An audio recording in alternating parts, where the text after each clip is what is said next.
What if I told you that within just 4 short chapters of the Qur'an lies a complete roadmap from the darkest moments of despair to the highest peaks of spiritual fulfillment, that these timeless verses reveal not just comfort for the broken-hearted, but a systematic transformation from feeling abandoned by Allah, peace be upon you.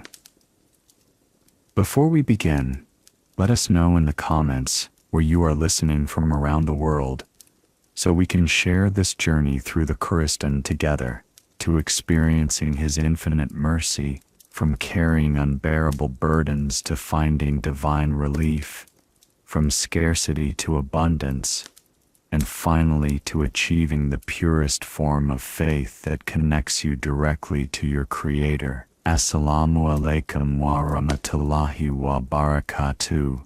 Beloved brothers and sisters, today we embark on a profound exploration of 4 magnificent surahs that form what I call the spiritual ascension quartet of the Qur'an: Surah Ad-Duha, Surah Ash-Sharh, Surah Al-Kawthar, and Surah Al-Ikhlas. These are not merely chapters to be recited, they are divine prescriptions for the human soul, revealed in perfect sequence to guide us through life's most challenging passages toward ultimate peace and certainty. Before we delve into the sacred texts themselves, let us acknowledge a fundamental truth about the human condition. Every single person who has ever lived has experienced moments of profound darkness, times when the world seemed to close in around them, when hope felt like a distant memory,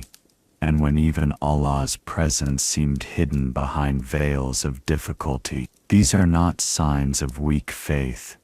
They are part of the divine design for human growth and purification. In our modern world, millions of Muslims face unprecedented challenges. Young professionals struggle with finding purpose in their careers while maintaining their Islamic values. Mothers juggle the demands of raising righteous children in societies that often contradict Islamic principles. Students navigate educational systems that may challenge their beliefs. Elderly members of our Ummah watch as the world changes rapidly around them, sometimes feeling disconnected from younger generations. What makes these 4 surahs extraordinary is not just their individual beauty, but their collective architecture. When studied together, they create what Islamic scholars have called a spiritual GPS system,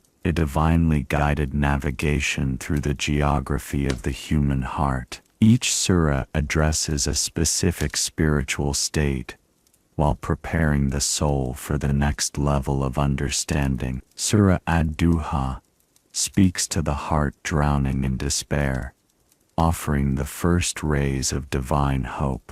Surah Ash-Sharh addresses the soul burdened by life's weight, promising divine relief and expansion. Surah Al-Kawthar transforms our perspective from scarcity to abundance, teaching gratitude and worship. Finally, Surah Al-Ikhlas purifies our understanding of Allah Himself, establishing the foundation upon which all other faith rests. These surahs were not revealed in isolation. They came during specific moments in the life of Prophet Muhammad, peace be upon him, when he and the early Muslim community faced their greatest trials. Yet subhanallah, their guidance transcends time and circumstance. A 7th century revelation speaks directly to a 21st century heart with the same power and relevance. Consider how Allah,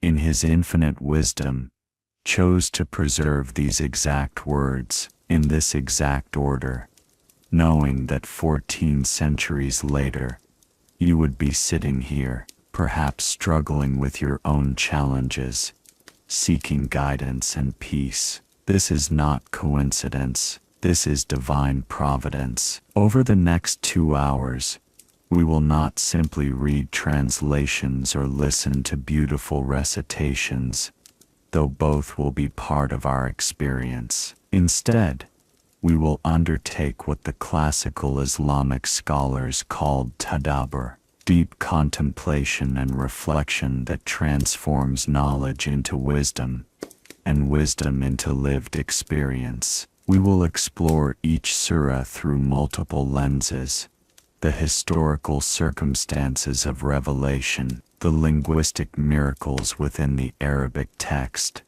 the psychological insights that modern science is only beginning to understand, and most importantly, the practical applications that can transform your daily life. Before we begin this sacred study, let us purify our intentions. We are not here merely to gain information, but to achieve transformation. We seek not just to understand these surahs intellectually, but to allow their light to penetrate our hearts and illuminate our path forward. Make this dua with me.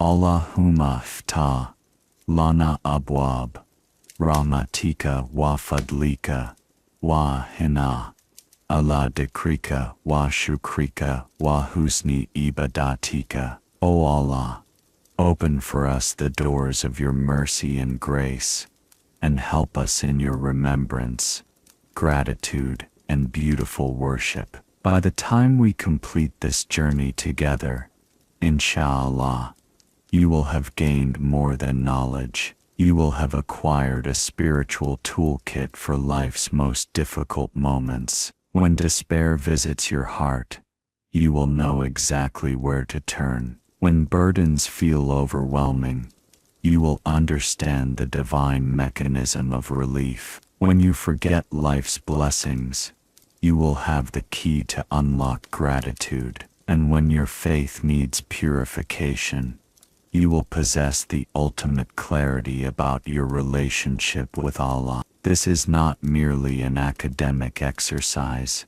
This is spiritual therapy, divine coaching, and sacred transformation, all woven together through the perfect words of your Creator. As we prepare to dive deep into Surah Ad-Duha, remember that you are not alone in this journey. Millions of believers across centuries have found solace, strength, and guidance in these very verses. The Prophet Muhammad, peace be upon him, turned to these surahs in his moments of need. The righteous companions found comfort in their recitation, and today, you join this blessed chain of seekers who refuse to let darkness have the final word in their story. Let us begin this sacred ascension together, trusting that Allah, who revealed these perfect words, will guide our hearts to their deepest meanings and most beneficial application. Bismillahi nabda.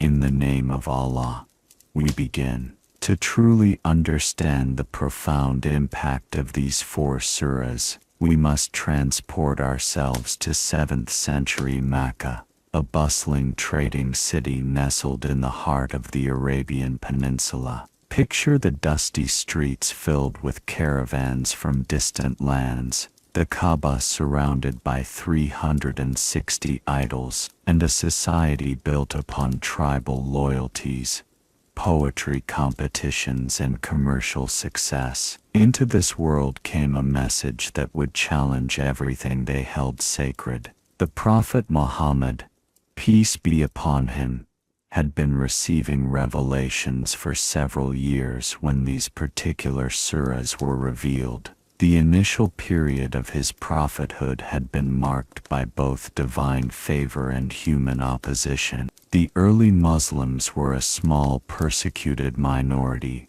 facing economic boycotts, social ostracism, and physical violence from their own tribes and families. The historical backdrop of Surah Ad-Duha reveals one of the most psychologically challenging periods in the Prophet's mission. According to authentic narrations from Imam al-Bukhari and others, there came a time when the divine revelation ceased for an extended period. Some scholars suggest anywhere from 6 months to 2 years. This period, known as Fatrat al-Wahy, or the interval of revelation, was unlike anything the Prophet had experienced since his first encounter with Angel Jibril in the cave of Hira. During this silence, the enemies of Islam seized the opportunity to mock and ridicule. They would pass by the Prophet and say with sarcasm, "It seems your Lord has abandoned you and forgotten you." These weren't just casual comments. They were calculated attacks designed to undermine his credibility and shake the faith of new converts. Imagine the psychological pressure. You've been receiving direct communication from Allah, and suddenly, silence. The Prophet's beloved wife Khadijah, may Allah be pleased with her, his greatest supporter and confidant, watched her husband struggle with this divine silence. Abu Bakr, his closest companion, witnessed the toll this period took on the man he knew to be Allah's messenger. The small community of believers looked to their leader for guidance, but even he was experiencing doubt and confusion. Surah Ash-Sharh addresses a different but related struggle: the overwhelming burden of carrying Allah's message to humanity. Historical accounts tell us that the Prophet often spoke about the physical and emotional weight he felt when receiving revelations. The angel Jibril's presence was so powerful that if the Prophet was riding a camel, the animal would be forced to sit due to the spiritual weight. But beyond the physical experience of revelation was the psychological burden of responsibility. The Prophet knew that every soul's guidance or misguidance would somehow pass through his message. He carried the weight of his people's salvation, their resistance to truth, and the responsibility of delivering Allah's message perfectly without alteration. Classical historians like Ibn Ishaq and At-Tabari document how the Prophet would sometimes be found in deep contemplation, his face reflecting the serious nature of his mission. His companions noticed that he rarely laughed heartily after becoming a prophet, as if the weight of humanity's spirit. The revelation of Surah Al-Kawthar came during a period when the Prophet faced a particularly cruel form of mockery. In Arab culture, having male offspring was considered essential for a man's legacy and honor. When the Prophet's son Ibrahim passed away in infancy, after his sons Al-Qasim and Abdullah had also died young, his enemies, particularly Abu Lahab and Al-As ibn Wa'il, began calling him Abtar, meaning cut off or without progeny. This wasn't merely personal insult. It was a cultural declaration that his message would die with him since he had no male heir to carry forward his name. In a society where lineage determined social status, and where a man's worth was often measured by his male descendants, this was devastating psychological warfare. The historical context reveals that this mockery wasn't isolated to a few individuals. It became a common taunt used by the Meccan elite to undermine the Prophet's influence and discourage people from following him.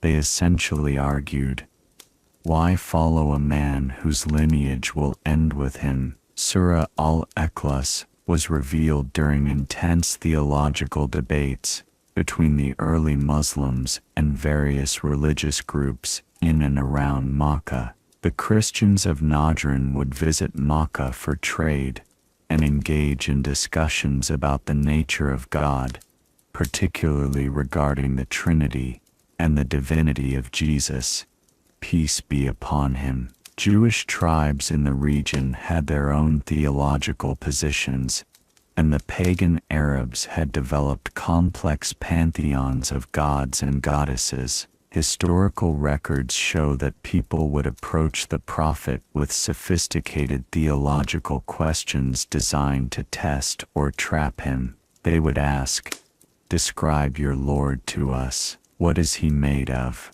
Who are his relatives? What is his lineage?" These weren't innocent inquiries but challenges meant to expose what they hoped would be inconsistencies or inadequacies in his message. The revelation of Surah Al-Ikhlas provided absolute clarity in a landscape of theological confusion. It established the foundation of Islamic monotheism in terms so clear and comprehensive that it addressed every possible misconception about Allah's nature. What makes these surahs even more remarkable is their interconnected timeline.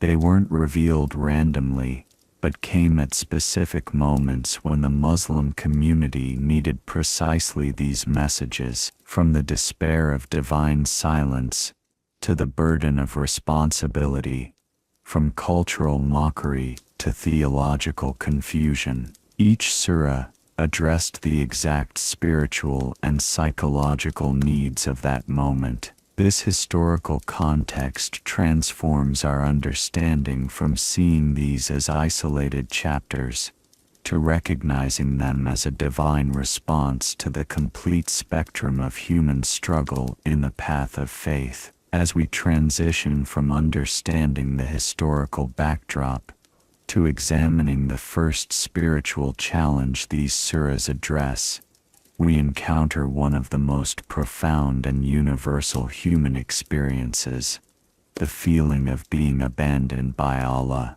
This isn't merely a historical curiosity about 7th century Arabia. This is a spiritual reality that touches every sincere believer's journey at some point in their life. The first challenge we must confront is what Islamic psychology calls al-waswas al-yas, the whispers of despair that creep into the heart when Allah's presence seems distant. Unlike the clear-cut tests of poverty, illness, or persecution, this challenge attacks the very foundation of faith itself. It's the quiet voice that asks, "Where is Allah when I need him most? Why aren't my du'as being answered? Have I done something to displease him?" Modern psychological research has identified what they call spiritual dryness, or dark nights of the soul, but the Qur'an diagnosed this condition over 14 centuries ago. When we examine the state that preceded the revelation of Surah Ad-Duha, we discover a perfect case study of how even the most faithful can experience periods of spiritual desolation. The Prophet Muhammad, peace be upon him, despite being Allah's chosen messenger, experienced what every believer faces, moments when the connection to the divine feels severed. His companions noticed changes in his demeanor, where once he would emerge from periods of contemplation with new revelations to share, now he would return from Mount Hira with empty hands and a heavy heart. This wasn't a failure of faith, it was a divine design. Allah was teaching both his messenger and future generations of believers that faith isn't sustained by constant spiritual highs, but by perseverance through the valleys of seeming absence. In our contemporary world, this first challenge manifests in countless ways. The young professional who performs all 5 daily prayers but feels disconnected during Salah, the mother who makes dua for her struggling child but sees no improvement, the student who seeks Allah's guidance for important decisions but receives no clear signs, the elderly person who has worshipped Allah for decades but now feels spiritually numb. Consider Amina, a 28-year-old software engineer in London. Raised in a practicing Muslim family, she had always felt close to Allah through her worship. But after starting her career, relocating to a new city, and facing the pressures of modern life, her prayers began to feel mechanical. She would stand for salah, recite the familiar verses, but feel as though her words were bouncing off the ceiling rather than reaching the heavens. Or think about Ahmad, a 45-year-old father in Toronto, whose teenage son had begun questioning Islam and pulling away from the family's religious practices. Despite years of dua, family discussions, and seeking guidance from local imams, the situation only seemed to worsen. Ahmad began to wonder if his prayers were being heard at all. What makes this first challenge particularly insidious is its progressive nature. It rarely begins as outright disbelief. Instead, it starts as a whisper of doubt, a moment of spiritual numbness, a prayer that feels hollow. But if left unaddressed, these small cracks in faith can widen into chasms of despair. The classical Islamic scholar Imam al-Ghazali, in his masterwork Ihya Ulum al-Din, describes this progression with startling accuracy. He explains how the soul moves from certainty yaqeen to doubt, shak, from hope raza to despair, yaz, and from connection wuzzled to perceived abandonment hayran. During the Prophet's period of revelation silence, his enemies weren't merely making casual observations, they were targeting this exact vulnerability. They knew that if they could convince people that Allah had abandoned his messenger, the entire foundation of the new faith would crumble. Their taunts of "your Lord has forsaken you" weren't random insults but calculated psychological warfare. This internal spiritual struggle becomes exponentially more difficult when combined with external pressure. The early Muslim community wasn't just dealing with their leader's apparent divine silence.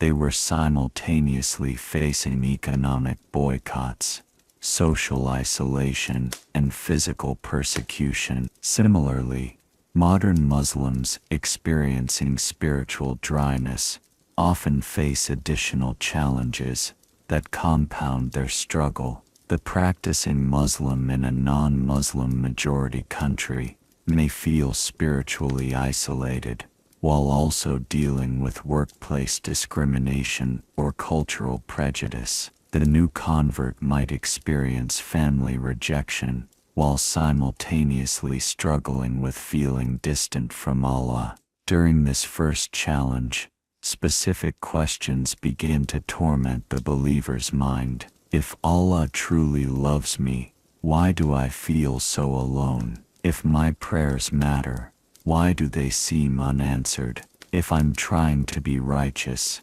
why is life becoming harder instead of easier? If Allah guides whom He wills, have I somehow fallen out of His favor? These aren't signs of weak faith, they're signs of sincere faith being tested. The person who never questions, never doubts, never struggles may not be demonstrating strong faith, but rather spiritual complacency. True faith is forged in the furnace of uncertainty and emerges stronger through the process. What we must understand about this first challenge is that it serves a crucial purpose in spiritual development. Just as physical muscles grow stronger under resistance, spiritual muscles develop resilience through periods of seeming divine absence. Allah, in His infinite wisdom, allows these periods not as punishment but as preparation for greater spiritual capacity. The stage is now set for understanding why Surah Ad-Duha begins with the oath, "By the morning light," because after every period of darkness, divine illumination is guaranteed to follow. To truly comprehend the magnitude of what the Prophet and early believers experienced, we must delve deeper into the psychological mechanisms that make periods of divine silence so devastating to the human soul. Modern neuroscience has discovered that the human brain is literally wired for connection and pattern recognition. When familiar patterns of spiritual experience are disrupted, the mind experiences what psychologists call cognitive dissonance, the state of mental distress caused by conflicting beliefs or experiences.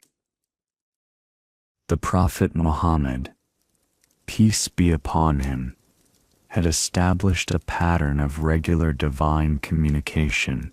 Angel Jibril would visit, revelations would come, and the growing Muslim community would receive fresh guidance for their daily struggles. This pattern wasn't just comforting me, it had become the cornerstone of their entire worldview. When this pattern suddenly ceased, it created a psychological earthquake that shook the foundation of everything they understood about their relationship with Allah. What makes this challenge so complex is that it operates on multiple psychological layers simultaneously. The first layer is existential doubt. Does Allah really exist? Or have I been deceiving myself? This is followed by relational doubt. Even if Allah exists, does He care about me personally? Then comes functional doubt. Even if Allah cares, is He actually listening to my prayers and involved in my daily life? In the case of the Prophet's experience, his enemies cleverly targeted each of these layers. They didn't simply deny Allah's existence. That would have been too crude and easily dismissed. Instead, they planted seeds of relational and functional doubt. Your Lord has abandoned you. Your Lord has forgotten you. These statements acknowledged Allah's existence, while questioning His continued relationship with His messenger. The sophistication of this psychological attack cannot be overstated. The Meccan opposition understood that destroying faith requires more than philosophical arguments. It requires creating emotional distance between the believer and their Creator. They targeted the Prophet's sense of divine favor, his confidence in his mission, and his certainty about his spiritual state. What amplified this challenge exponentially was its public nature. The Prophet wasn't experiencing this spiritual dryness in private. It was happening under the intense scrutiny of both his followers and his enemies. Every day that passed without new revelation became evidence that his critics could use against him. Every public appearance where he couldn't share fresh divine guidance became an opportunity for mockery. Imagine the psychological pressure. Your closest companions are looking to you for spiritual direction. Your enemies are watching for any sign of weakness, and your own heart is questioning whether Allah has withdrawn His favor. This wasn't simply personal spiritual struggle. It was spiritual struggle under a microscope, with the faith of an entire community hanging in the balance. Contemporary Muslims can relate to this dynamic when they experience spiritual dryness while serving in leadership roles. The Imam who feels disconnected during his own prayers, but must still lead the community in worship. The Islamic teacher who struggles with doubt, while still needing to inspire her students. The parent who questions their own faith, while trying to raise righteous children. One of the most psychologically devastating aspects of this challenge is that divine silence often feels louder than any spoken criticism. When Allah's enemies mocked the Prophet, at least he could respond or dismiss their words. But how do you argue with silence?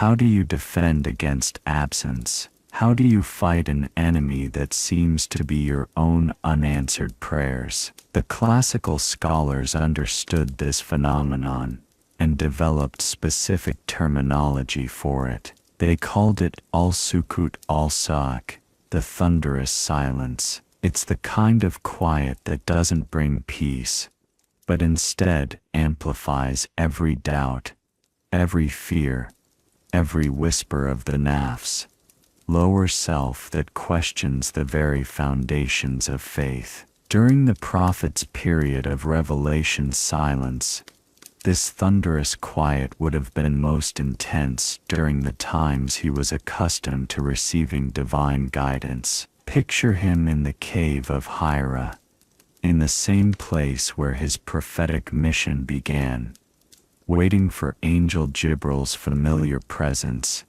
only to be met with cosmic silence. The very location that had once been the site of divine communication now served as a reminder of its absence. The complexity of this challenge deepened because it wasn't contained to the Prophet's personal experience. It rippled throughout the entire early Muslim community. New converts who had embraced Islam based on the steady flow of revelations began to question their decision. Longtime supporters wondered if they had misunderstood the nature of prophethood. Even the closest companions found their certainty shaken. Abu Bakr, may Allah be pleased with him, later described this period as one of the most difficult tests of his faith. It wasn't the external persecution that challenged him most. It was watching his beloved friend and leader struggle with apparent divine abandonment.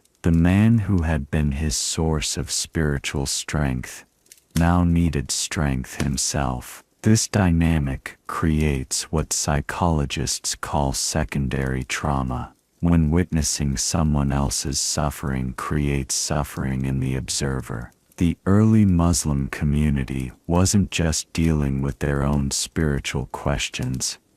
They were processing their leader's visible struggle with divine silence. What emerges from this deep analysis is the recognition that this challenge wasn't random or accidental. It was strategically designed by Allah to serve multiple purposes. First, it taught the Prophet and his community that faith must be independent of emotional states or spiritual feelings. True belief in man cannot be contingent on constant divine communication or perpetual spiritual highs. Second, it prepared them for the reality that all future believers would face similar periods of spiritual dryness. If even the Prophet experienced divine silence, then ordinary believers could face such periods without it indicating divine displeasure or spiritual failure. This experience became a roadmap for handling faith during difficult seasons. The profound wisdom in this divine strategy reveals that Allah wasn't testing their faith to discover something He didn't already know.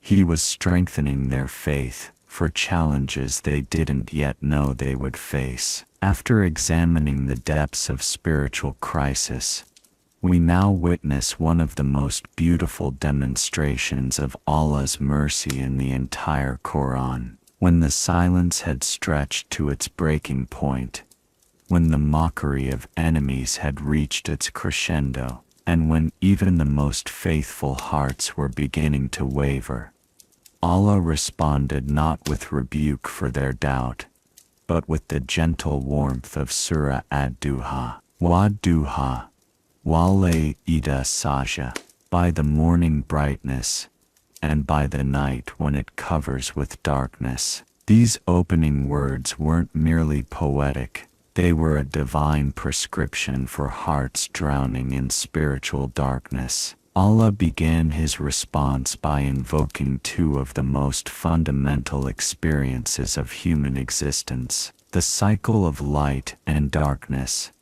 the rhythm of hope and struggle that defines every human life. Notice the extraordinary psychological wisdom in how Allah chose to address this crisis. He didn't begin with theological arguments or complex explanations. He didn't start with commands or prohibitions. Instead, he began with an oath, Ad-Duha, swearing by the morning light itself. In Arabic rhetoric, when someone swears by something, they're drawing attention to its significance and reliability. Allah was essentially saying, just as surely as the morning light follows every dark night, just as certainly as the sun rises after every period of darkness, my mercy and guidance will return to you. This wasn't just poetry. This was divine psychology, meeting the human heart exactly where it needed to be met. The choice to swear by Duha, specifically, is profound. Duha refers not to the harsh midday sun, but to the gentle morning light, that soft golden illumination that gradually dispels darkness without overwhelming the eyes that have grown accustomed to night. Allah wasn't promising a blinding flash of revelation, but a gentle dawn of renewed guidance. What follows in Surah Ad-Duha is perhaps the most systematic dismantling of despair ever recorded. Allah addresses each layer of the Prophet's struggle with surgical precision. Mawada aka rabuka, wa makala. Your Lord has not abandoned you, nor has he forgotten you. Notice the structure of this response. Allah doesn't simply say, I haven't abandoned you. Instead, he says, your Lord, emphasizing the personal, intimate relationship that remains unchanged despite the period of silence. The word wada means to bid farewell permanently, while kala means to hate or become disgusted. Allah was addressing not just the fear of abandonment, but the deeper fear that the silence indicated divine displeasure or rejection. This dual negation was like a gentle hand lifting the believer's chin, forcing them to look up from their despair and remember the enduring nature of Allah's love. But Allah's response doesn't stop at merely negating the fears. It moves forward to establish positive promises. Walala karatu kairun laka minalula, and indeed the hereafter is better for you than the first life. This verse introduces a revolutionary concept, that the believer's trajectory is inherently upward, that each phase of life brings greater spiritual rewards than the previous. For the Prophet specifically, this was a promise that his mission's ultimate success far exceeded any temporary setbacks. For every believer, this verse establishes that Allah's plan for the righteous is one of continuous elevation, even when current circumstances suggest otherwise. Wala safa utika rabuka fatarda.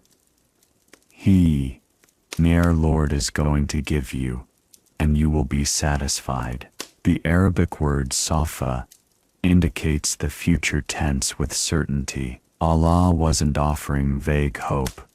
He was making a definitive promise. The phrase, fatarda, and you will be satisfied, suggests not just receiving gifts, but receiving them in such abundance and perfection that complete satisfaction is achieved. Allah then shifts to what Islamic scholars call divine testimony, using the Prophet's own life history as evidence of ongoing divine care.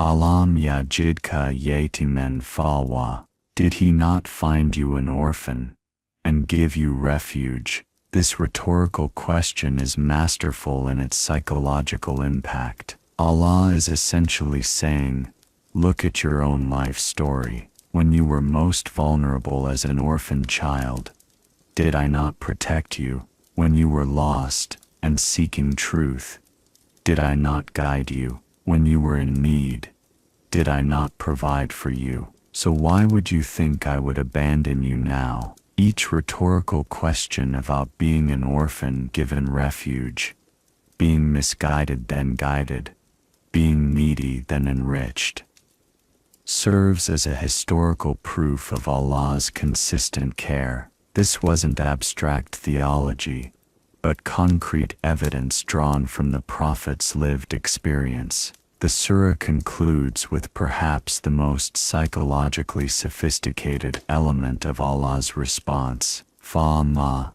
el-yatima fala takar wa'amma as-sa'ila fala tanhar wa'amma binimati rabbuka fa hadith. So as for the orphan, do not oppress him, and as for the petitioner, do not repel him, but as for the favor of your Lord, narrate it. This conclusion transforms the Prophet from a passive receiver of divine mercy to an active distributor of it. Allah was saying, now that you've experienced abandonment and found refuge, protect other orphans. Now that you've felt needy and been provided for, help other petitioners. Now that you've received my favor after a period of silence, share this experience with others. This psychological transformation is profound. It converts personal pain into purposeful mission, turning the experience of spiritual dryness into a qualification for helping others through similar struggles. Now that we've witnessed Allah's beautiful response to spiritual crisis through Surah Ad-Duha, the crucial question becomes, how do we apply these divine principles to our contemporary struggles? The gap between understanding revelation intellectually and implementing it practically is where many believers find themselves stuck. Let's bridge that gap with concrete, actionable strategies drawn directly from this blessed surah.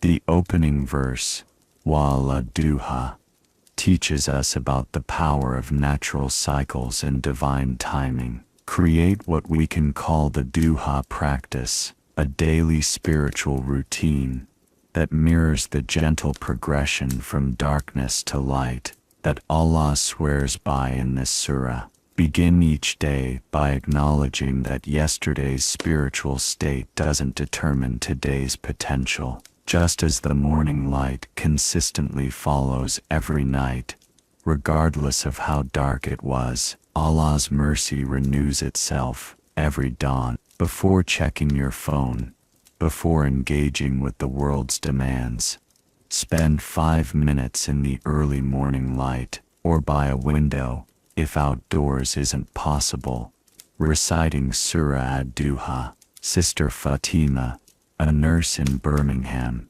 implemented this practice during her own period of spiritual dryness. Working night shifts had disrupted her prayer routine, and she felt disconnected from Allah. By committing to reciting Ad-Duha each morning before sleep, regardless of how tired she was, she began to experience what she described as micro-renewals of faith. The consistency of this practice, even when she didn't feel spiritually moved, gradually restored her sense of divine connection. Allah reminds the Prophet of his life's journey, from orphan to leader, from lost to guided, from needy to provided for. Create your own divine testimony inventory by documenting moments in your life when Allah's care was evident, especially during difficult periods. Take a notebook and divide it into 3 columns, mirroring the 3 rhetorical questions in the surah. Times when you felt alone or abandoned, and how Allah provided companionship or support moments when you were confused or lost, and how guidance eventually came. Periods of financial, emotional, or spiritual need, and how Allah enriched you. Brother Yusuf, a recent university graduate struggling to find employment, discovered this practice during his job search. Initially focused only on his current unemployment, he began documenting times Allah had provided for him, the scholarship that covered his education, the mentor who appeared when he needed academic guidance, the family support during health challenges. This inventory became his evidence file of Allah's consistent care, which he reviewed whenever job rejections triggered feelings of divine abandonment. When facing periods of unanswered duha, or spiritual numbness, practice what we can call divine silence reframing. Instead of interpreting Allah's silence as abandonment, reframe it as preparation time. Allah may be preparing you for a blessing that requires spiritual growth first. Use periods of silence for increased dhikr, Qur'an study, and character development. Protection time. Sometimes Allah's silence protects us from receiving what we think we want, but what might actually harm us. Trust that divine wisdom sees what human perspective cannot. Purification time.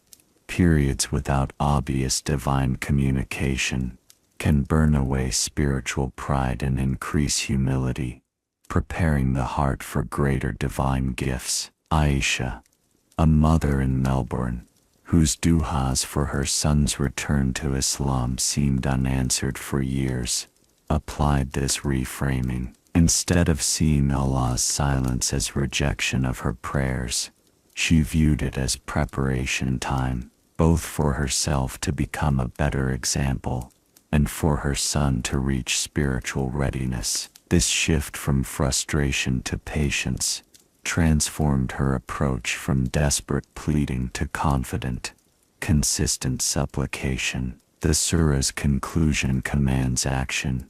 Protect orphans, help petitioners, and narrate Allah's favor. Transform your own experience of spiritual struggle into service for others facing similar challenges. The orphan principle. Having experienced feeling spiritually abandoned, actively reach out to new Muslims, reverts, or anyone showing signs of spiritual isolation. Your experience of Allah's eventual response equips you to encourage others during their dark periods. The petitioner response. Having felt like your own prayers went unanswered, be especially responsive to others' requests for duha, advice, or support. Never dismiss someone's spiritual struggle as insignificant. The favor narration. Share your testimony of how Allah brought you through spiritual dryness. This isn't boasting. It's fulfilling the Quranic command to narrate Allah's favor. Develop what we can call certainty anchors, unshakable truths to return to during periods of doubt. Based on Ad-Duha's promises, create personal affirmations rooted in Quranic certainty. Allah has never permanently abandoned anyone who sincerely seeks Him. My current spiritual state is temporary. My trajectory with Allah is upward. Allah's silence is not Allah's absence. What Allah has planned for me is better than what I can imagine for myself. Don't practice these applications in isolation. Share the duha. Practice with family members, creating household rhythms that acknowledge daily spiritual renewal. Discuss your divine testimony inventory with trusted friends, encouraging them to create their own. Form study circles specifically focused on supporting each other through periods of spiritual dryness. The power of Surah Ad-Duha lies not just in its beautiful words, but in its practical transformation. of how we navigate faith during difficult seasons. These applications turn divine revelation into lived experience, ensuring that Allah's response to the Prophet's struggle becomes our roadmap through similar challenges. Having experienced the gentle dawn of hope through Surah Ad-Duha, we might expect the spiritual journey to become progressively easier. However, the divine wisdom embedded in these 4 connected surahs reveals a profound truth about spiritual growth. Sometimes receiving Allah's guidance creates new and unexpected challenges. This is the deeper struggle that Surah Ash-Sharh addresses, the paradox of feeling overwhelmed by the Prophet Muhammad, peace be upon him, after receiving the comfort of Ad-Duha and experiencing the return of divine revelation, found himself facing an entirely different type of burden.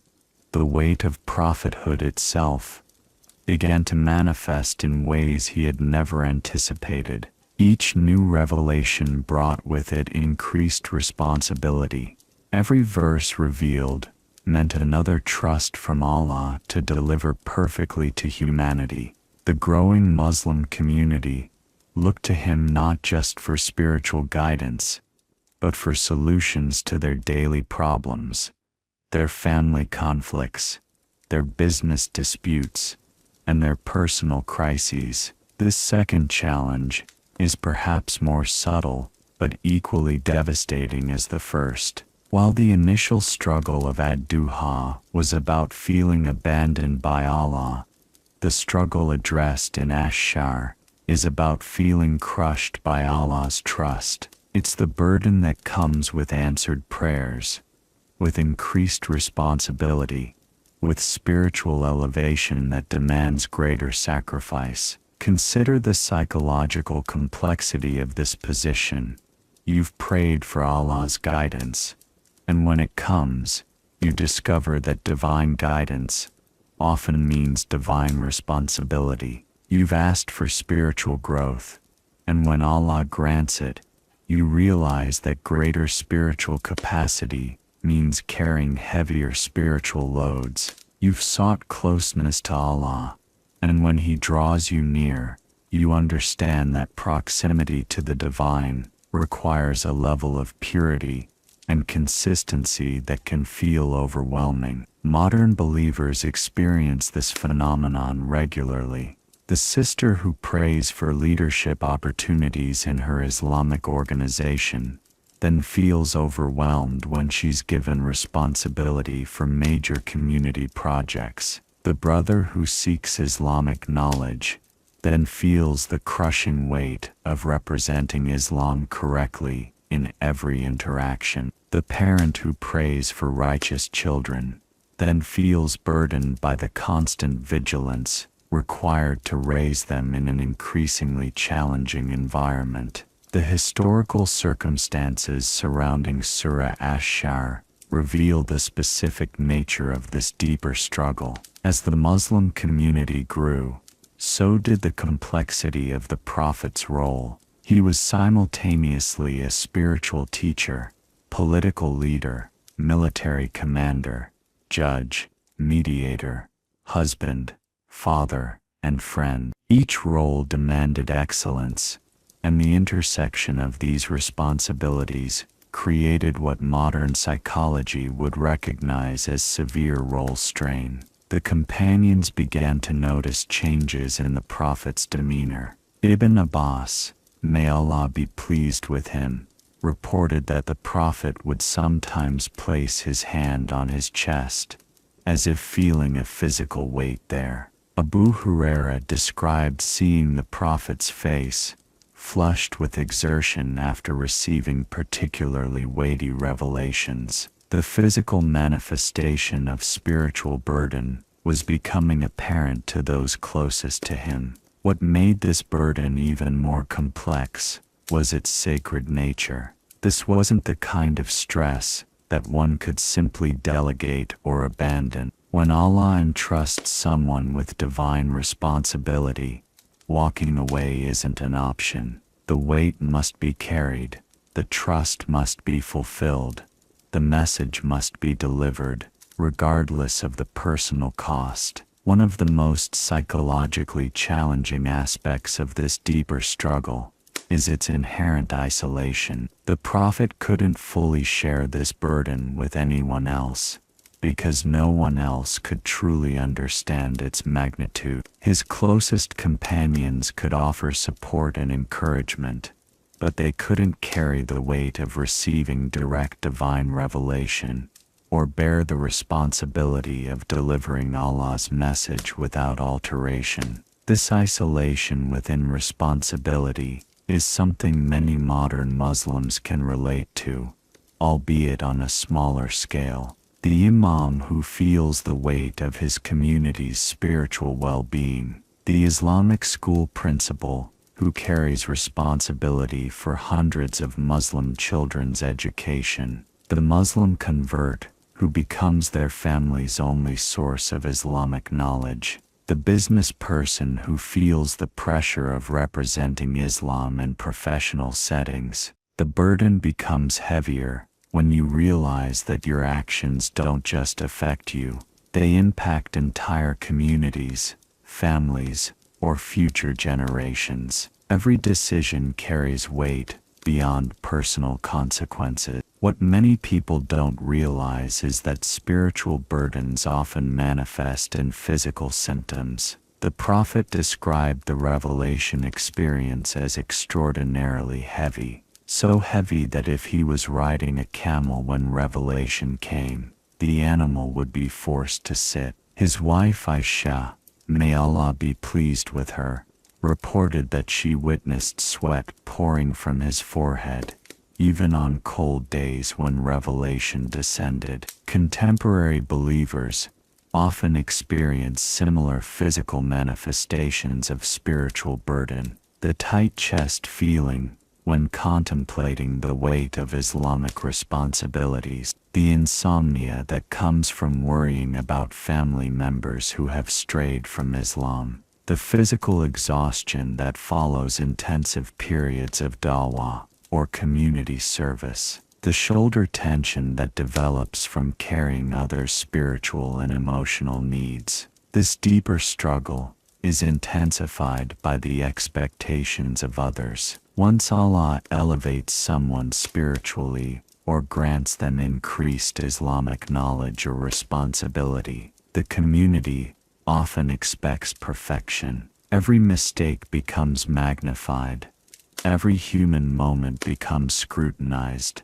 Every display of normal human emotion becomes questioned. The Prophet faced this reality as his community grew. People expected him to have immediate answers to complex questions, to remain patient under all circumstances, to be equally available to everyone's needs. The weight of these expectations, combined with his own desire to fulfill his prophetic mission perfectly, created a burden that only divine intervention could address. This sets the stage for understanding why Allah's response in Surah Ash-Sharh begins with the question, Alam nashrah laka sadraka, have we not expanded for you your breast? The solution to feeling crushed by spiritual responsibility isn't to reduce the responsibility, but to expand the capacity to carry it.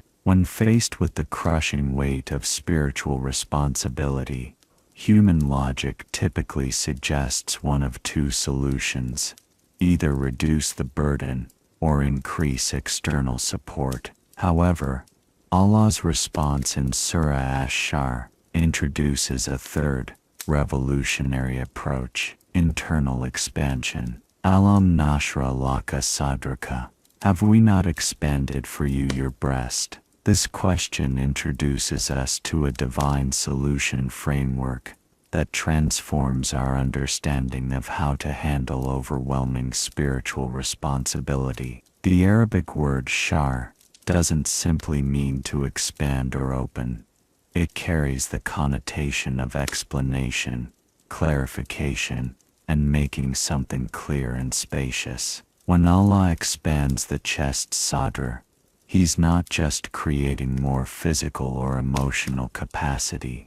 He's creating clarity of purpose, peace of heart, and spiritual spaciousness that allows the believer to carry divine trusts without being crushed by them.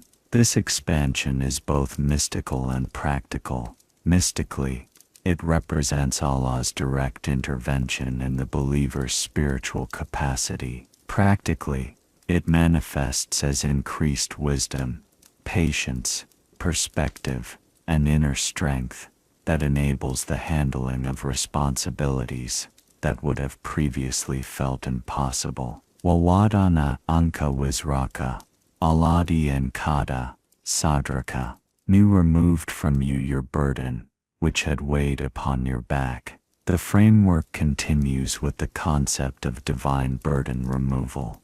But notice the sophisticated psychology here. Allah doesn't prevent burdens from coming.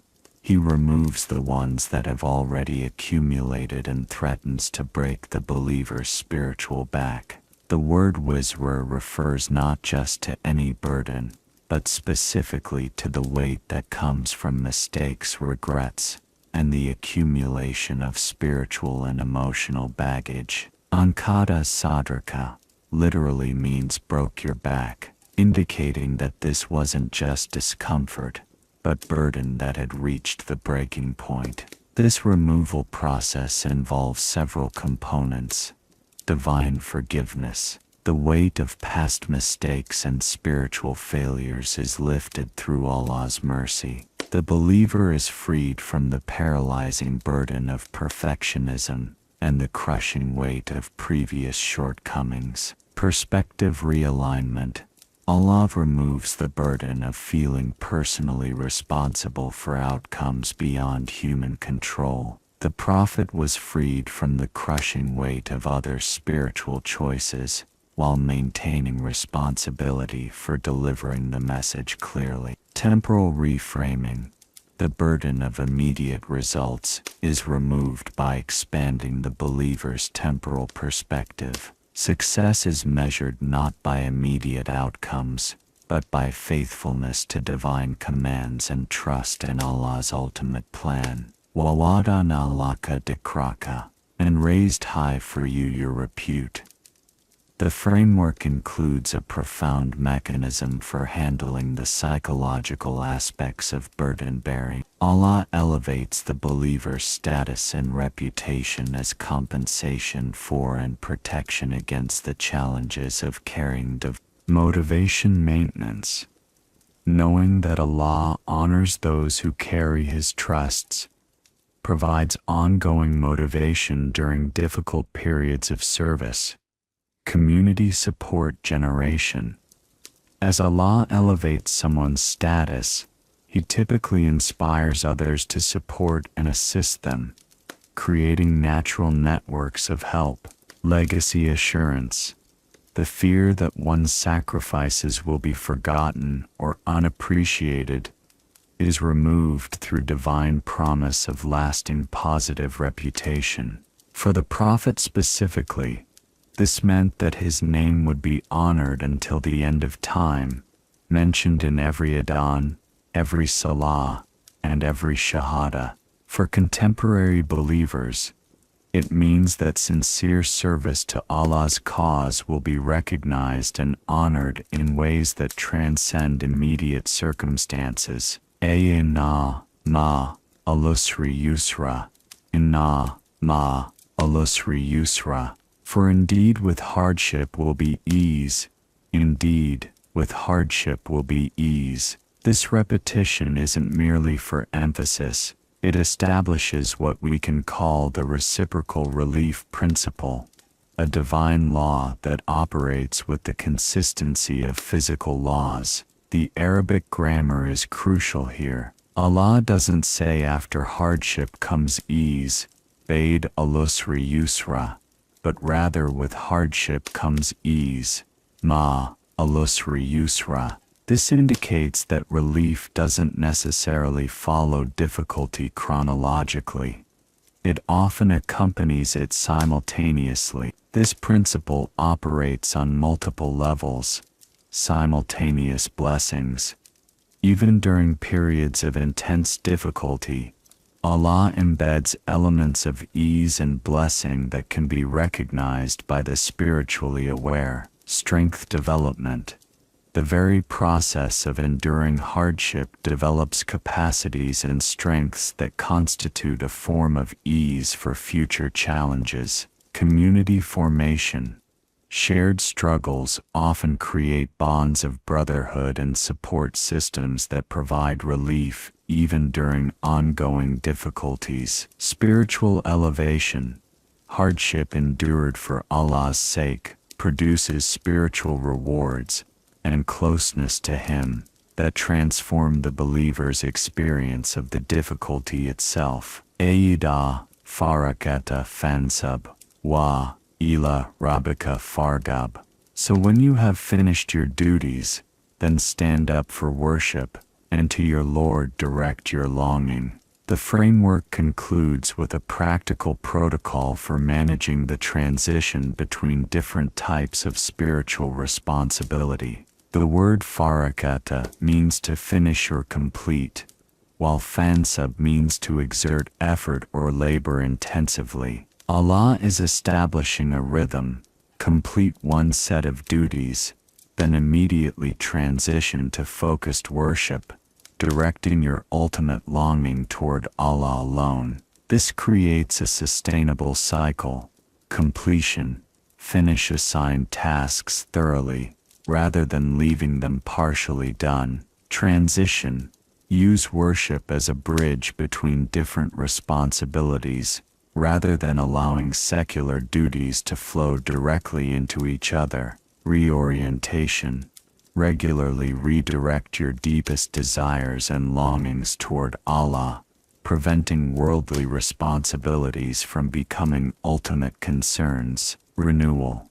Allow focused worship to renew your spiritual capacity for the next cycle of service. This comprehensive framework transforms overwhelming spiritual responsibility from a crushing burden into a manageable, even joyful, expression of divine service. Now that we understand Allah's comprehensive solution framework from Surah Ash-Sharh, the critical question becomes, how do we activate this divine expansion in our daily lives? The gap between knowing that Allah can expand our chests and actually experiencing that expansion is where practical application becomes essential. Let's explore concrete strategies for implementing these divine principles in contemporary Muslim life. Begin each day with what we can call the soothe expansion exercise. Before engaging with the day's responsibilities, spend 10 minutes in focused breathing while reciting key verses from Ash-Sharh. This isn't merely meditation, it's active invocation of Allah's promise to expand the believer's capacity. Sit comfortably facing the Qibla.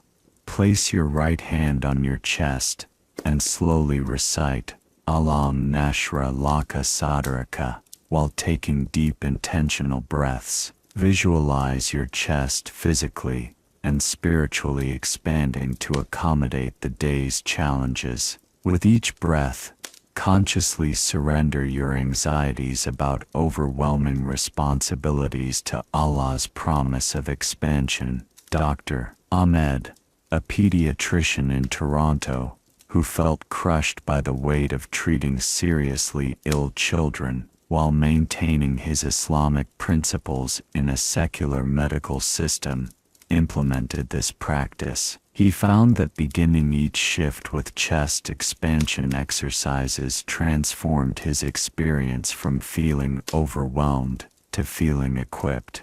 It was as if Allah was literally making room in my heart for all the pain I would witness that day, he reported. Create a weekly Wizard audit, a systematic review and release of accumulated spiritual and emotional burdens. Divide your burdens into 3 categories based on Ash-Sharh's framework. Divine responsibilities, burdens that Allah has actually assigned to you, raising children, Islamically, fulfilling job duties with integrity, maintaining family relationships, self-imposed burdens, responsibilities you've taken on that Allah hasn't necessarily assigned, fixing everyone's problems, being perfect in others' eyes, controlling outcomes beyond your influence, accumulated baggage, past mistakes, regrets, and failures that continue to weigh on your spiritual back. For divine responsibilities,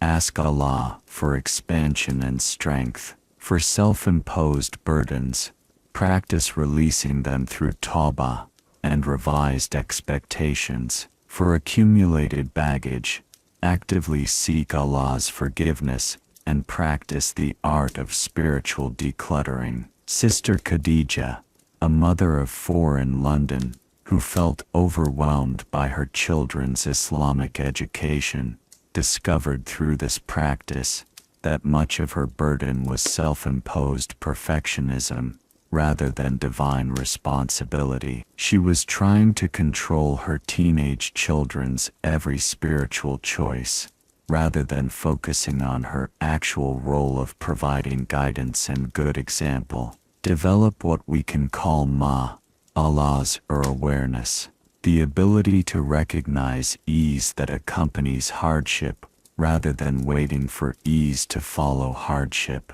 This requires training your spiritual perception to see blessings embedded within difficulties. Create a daily practice of identifying at least 3 forms of ease that accompany any significant difficulty you're experiencing. Capacity ease.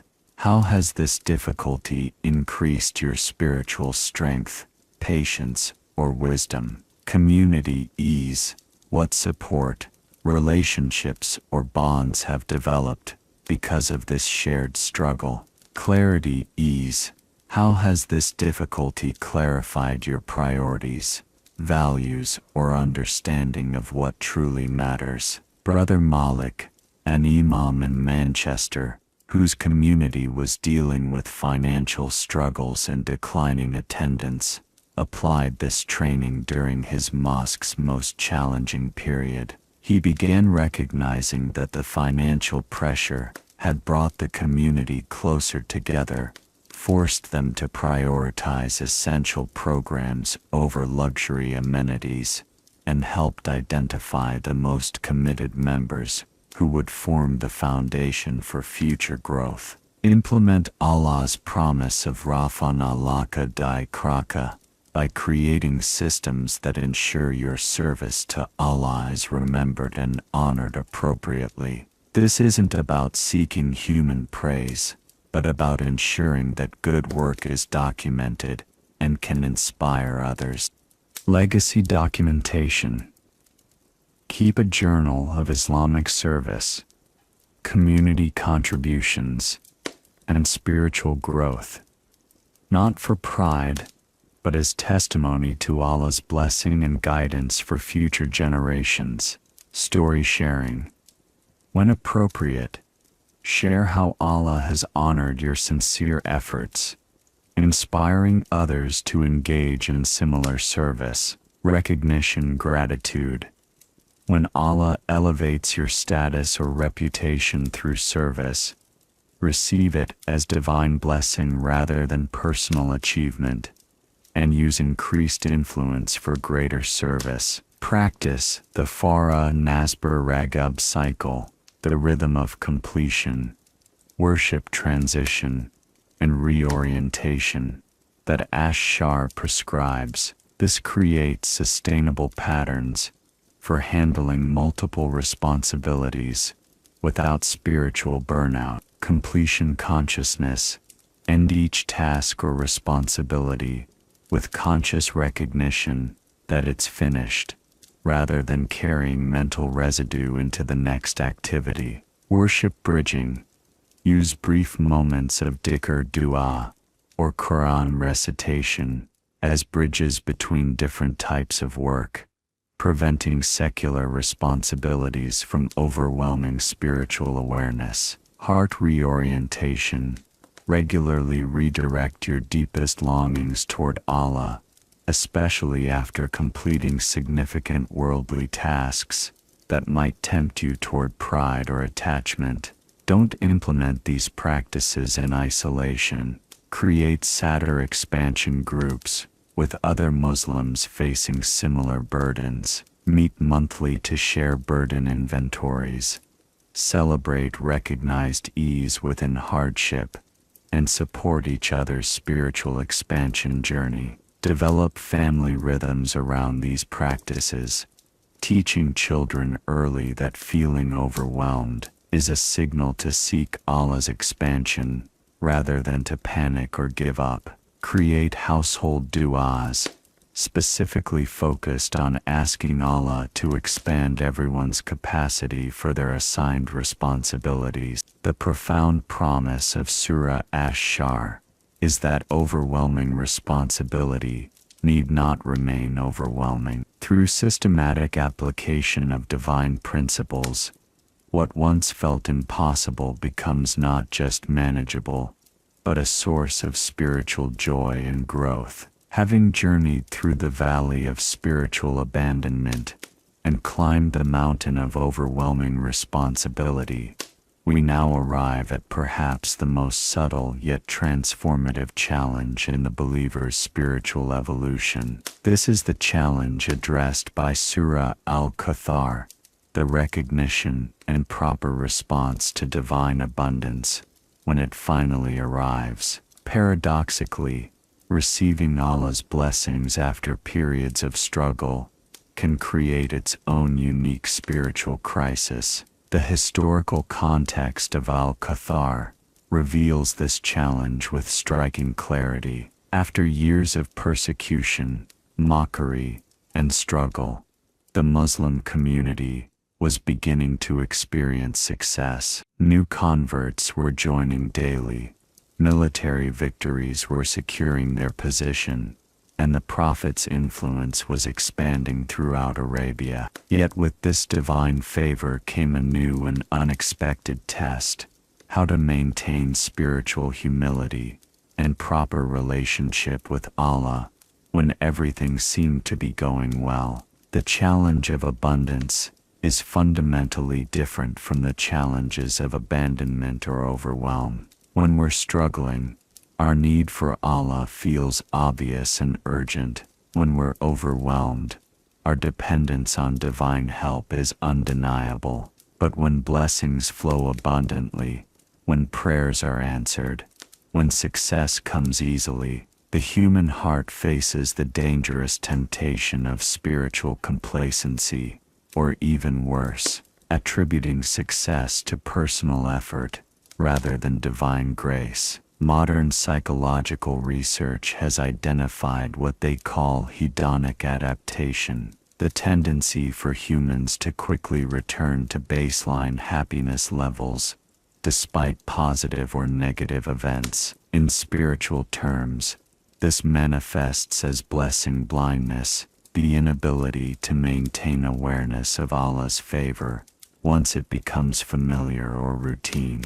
Consider the contemporary Muslim professional who spent years making dua for career advancement. When the promotion finally comes, along with increased salary and recognition, the initial gratitude gradually fades into expectation. The blessing that once felt miraculous becomes the new normal, and the heart that once turned to Allah in desperation now feels self-sufficient in success. This spiritual dynamic was precisely what the enemies of Islam were targeting when they called the Prophet Abtar, cut off without progeny. They were attempting to convince him and his followers that his mission lacked divine blessing, that his apparent lack of male heirs indicated Allah's displeasure. This attack was particularly insidious because it targeted the believer's ability to recognize divine favor in forms that might not match cultural expectations. The word Kawthar in Arabic carries meanings of abundant goodness, multiplication, and continuous flow. Classical linguists note that it doesn't refer to a single blessing, but to goodness that multiplies and flows continuously. This linguistic insight reveals something profound about how Allah's blessings operate. They rarely come in isolation but rather as interconnected streams of favor that compound over time. For the Prophet specifically, Allah was revealing that his apparent lack of biological male heirs was actually irrelevant compared to the spiritual progeny he would leave behind. Every person who would embrace Islam until the end of time would be part of his spiritual lineage, a form of Kawthar that far exceeded any biological legacy. This principle applies to every believer's experience. The sister who makes dua for a righteous spouse might receive not just marriage, but through that relationship, righteous children, spiritual companionship, increased religious commitment, and community influence she never anticipated. The brother seeking halal income might find not just a job, but work that allows him to serve the Muslim community while providing for his family's needs. However, recognizing Kawthar requires spiritual sophistication. Allah's abundance doesn't always arrive in the forms we expect or request. The student who prays for acceptance to medical school but gets rejected, only to discover a path in Islamic education that brings greater spiritual fulfillment and community benefit, has received Kawthar, but recognizing it requires spiritual maturity. This recognition challenge intensifies when blessings come gradually, rather than dramatically. The slow improvement in family relationships, after years of consistent Islamic practice, the gradual increase in business success after committing to halal practices, the steady growth in community respect after years of faithful service. These forms of Kawthar can be easily overlooked because they lack the dramatic impact of sudden, obvious blessings. Even when blessings are recognized, maintaining appropriate gratitude over time presents its own challenge. Islamic psychology identifies what we can call gratitude erosion, the tendency for even sincere believers to gradually take Allah's favors for granted. This erosion typically follows a predictable pattern. Initial reception brings overwhelming gratitude and increased worship. Familiarity reduces the emotional impact of the blessing. Expectation replaces appreciation. As the blessing becomes part of normal life, entitlement begins to creep in, with the believer feeling they deserve continued favor. Finally, the absence of new blessings can actually create resentment, rather than continued gratitude for existing ones. Modern social media and global connectivity have intensified what Islamic scholars call the comparison trap. Measuring Allah's favor in your life against apparent blessings in others' lives. This comparison can corrupt gratitude for genuine Kawthar by making it seem insufficient relative to others' apparent abundance. The Muslim entrepreneur who built a successful halal business might feel inadequate when comparing their modest success to a non-Muslim colleague's rapid wealth accumulation through questionable means. The practicing Muslim family, with strong relationships and spiritual peace, might feel deprived when comparing their simple lifestyle to neighbors' material luxuries. This comparison corrupts the ability to recognize and appreciate genuine divine abundance. Perhaps the greatest danger that accompanies the recognition of divine abundance is spiritual complacency. When life feels blessed, when prayers seem answered, when success flows easily, The urgent need for Allah that characterized difficult periods can fade into comfortable routine. The 5 daily prayers become mechanical rather than heartfelt. Dua decreases because life feels manageable. Quran study diminishes because immediate guidance seems less necessary.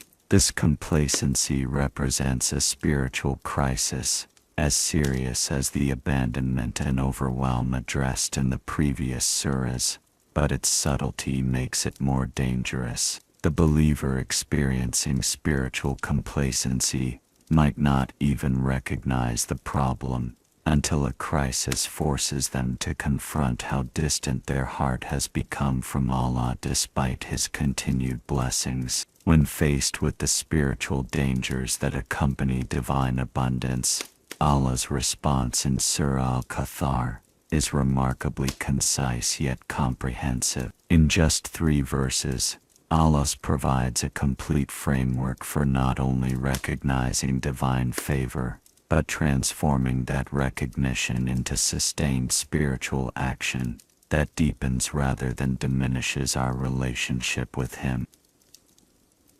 Inna Ataynaika Al-Kawthar. Indeed we have granted you, O Muhammad, Al-Kawthar. Notice that Allah begins not with a command or warning, but with a declaration of His generosity. This sets the proper psychological foundation. Abundance is Allah's gift, not our achievement. The use of inna indeed emphasizes certainty and removes any doubt about the reality of divine favor. The pronoun we, inna chena, emphasizes Allah's majesty and power, while the past tense atayna, we have given, indicates completed action. This grammatical structure teaches us that divine abundance isn't contingent on our future performance. It's already established by Allah's decree. This removes the anxiety of wondering whether we deserve continued blessing and allows us to focus on proper response rather than worried maintenance. Fasali li Rabbika wanhar. So pray to your Lord and sacrifice. Allah's immediate response to His declaration of abundance is a command to increase, not decrease, in worship. This reveals profound divine psychology. The proper response to receiving blessing is not relaxation of spiritual effort, but intensification of it. The word fasali, so pray, indicates both the ritual prayer, salah, and supplication, dua. But notice the preposition li rabbika, to your Lord. Allah could have simply said fasali, so pray, but the addition of li rabbika personalizes the relationship. In abundance, maintain intimate connection with your specific Lord, who granted this specific favor to you specifically. This command directly counters the natural human tendency towards spiritual complacency in times of ease. When everything is going well, the inclination is to reduce spiritual practices that seemed more urgent during difficult times. Allah is establishing the opposite principle. Abundance should increase, not decrease, our worship intensity. Contemporary implementation of this principle transforms how successful Muslims approach their spiritual lives. The businesswoman, whose halal company becomes profitable, should increase, not decrease, her charitable giving and daily prayers. The student who receives acceptance to their desired university should intensify, not relax, their Qur'an study and community service. Success becomes fuel for greater spiritual commitment, rather than justification for spiritual laziness. The command wanhar and sacrifice adds a crucial dimension to the worship response. The Arabic root, nhr, relates to the ritual slaughter performed during Hajj and Eid, but its deeper meaning involves the willingness to give up something valuable as an expression of gratitude and submission to Allah. This sacrifice dimension addresses the psychological attachment that often accompanies divine blessings. When Allah grants abundance, the human heart naturally begins to attach to and depend upon the blessing itself, rather than the blessing giver. The command to sacrifice teaches us to maintain proper relationship with our blessings by being willing to give them up for Allah's sake. The sacrifice doesn't necessarily mean literally giving away every blessing Allah grants, but rather maintaining the spiritual state where we could sacrifice anything if Allah commanded it. This inner readiness to sacrifice prevents blessings from becoming idols and keeps our hearts attached to Allah rather than His gifts. Brother Ibrahim, a successful tech entrepreneur in Silicon Valley, discovered this principle when his startup became extremely profitable. Instead of simply enjoying the success, he implemented what he called gratitude sacrifices, regularly giving away significant portions of his profits for Islamic causes and maintaining a lifestyle far below what his income could support. This practice kept his heart attached to Allah rather than his wealth. The commands in Al-Kawthar aren't merely individual prescriptions, but community protocols. Fasali includes both personal prayer and leading others in worship. Those whom Allah blesses with abundance bear responsibility for inspiring and enabling their community's worship. This community dimension transforms successful Muslims from blessed individuals into blessing multipliers. The doctor whose practice thrives should use that platform to encourage community health initiatives rooted in Islamic principles. The teacher whose students excel should leverage that influence to promote Islamic education broadly. The parent whose children become righteous should share parenting strategies that could benefit other Muslim families. The structure of Al-Kawthar establishes what we can call the perpetual gratitude cycle. Allah grants abundance.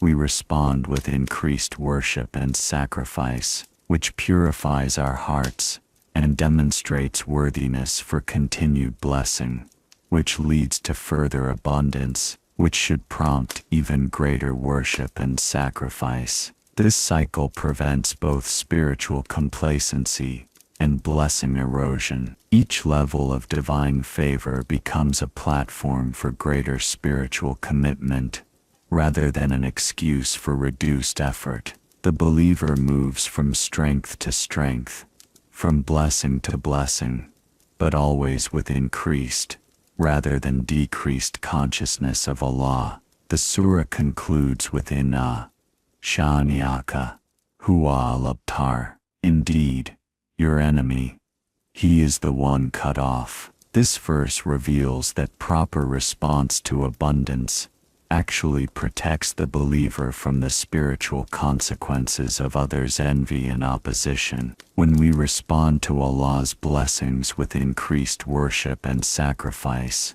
we create spiritual protection against those who wish us harm. Their enmity cannot touch the heart that remains properly oriented toward Allah, regardless of external circumstances. Meanwhile, their own spiritual disconnection, 学己 大大 mean cut off, becomes their real condition, while the grateful believer continues to receive divine connection and favor. This protection principle empowers contemporary Muslims to succeed boldly in their endeavors, without fear of evil eye or jealousy, knowing that proper gratitude creates divine protection that no human opposition can penetrate. Now that we understand Allah's framework for responding to divine abundance through Surah Al-Kawthar, we must translate these profound principles into practical daily systems. The challenge isn't just understanding that we should increase worship when blessed, but creating sustainable structures that make this response natural and automatic rather than forced or artificial. Implement a weekly Kawthar recognition audit, where you systematically identify Allah's abundant favors in your life. This isn't merely counting blessings, but specifically recognizing the multiplying, flowing nature of divine abundance that the word Kawthar represents. Create 4 categories in your weekly inventory: direct answered du'as, blessings you specifically requested from Allah that have manifested; unexpected favors, good things that came without your asking, often better than what you might have requested; compound blessings, single favors that led to multiple additional benefits you hadn't anticipated; protected provision, harm, or difficulty that Allah prevented, even though you might not have been consciously aware of the threat. Sister Amina, a social worker in Chicago, discovered through this practice that her job loss the previous year, which she had initially seen as a trial, had actually been Kawthar. It led her to start her own non-profit serving Muslim families, which provided greater income, more flexible schedule for her children, and deeper community impact than her previous position ever could have. Develop a systematic approach to increasing worship in direct proportion to received blessings. This counters the natural human tendency to reduce spiritual effort when life becomes comfortable. The 1% rule: for every 10% increase in any form of blessing, income, health, family harmony, community respect, increase your worship time by 1%. This creates a sustainable escalation that grows gradually rather than dramatically. The sacrifice threshold: establish specific blessing levels that trigger charitable giving or service commitments. For example, every $1,000 increase in monthly income automatically triggers a $100 increase in monthly charity.